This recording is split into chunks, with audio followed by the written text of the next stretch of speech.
Mga J-Vlog, welcome ulit sa panibagong video. Sa video na to, ayan, finally ma-unbox na rin natin itong napakalupit na game mula sa 2K, ang NBA 2K24 PS5 version. Maganda kaya to? Tara mga ka-J-Vlog, check natin.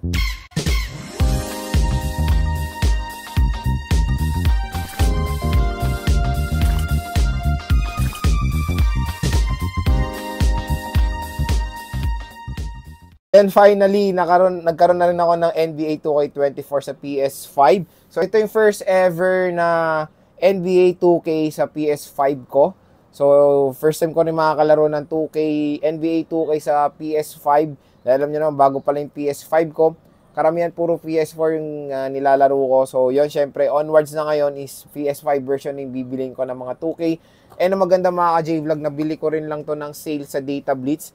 Dahil nasa 2,000 pesos na lang itong NBA 2K24. 2,100 ata. Basta yun, 2,000 plus. And grabe, dahil lumabas to nasa 3,000 plus.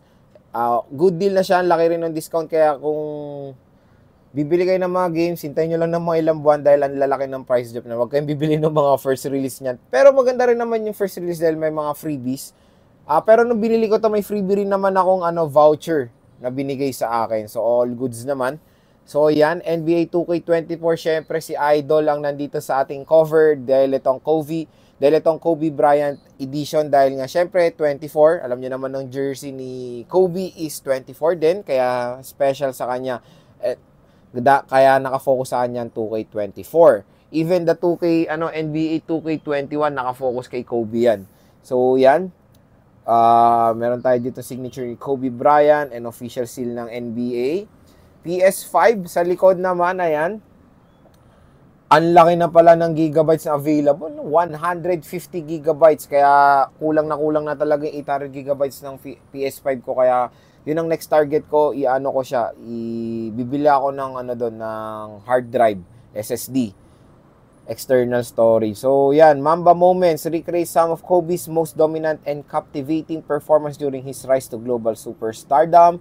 Ayan, the game is changing, introducing Pro Play, a groundbreaking new technology that directly translate NBA footage into, wow, galing nito, NBA career hits up, manager my team. So, ang gaganda na ng graphics. So, very excited ako. Laruin na to sa NBA, sa aking PS5.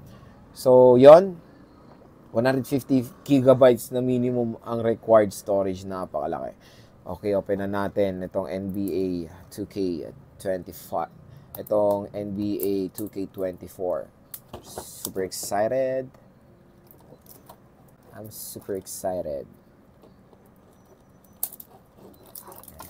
Nakasealed pa yan, ha? Yo, no? PS5 version 2K24.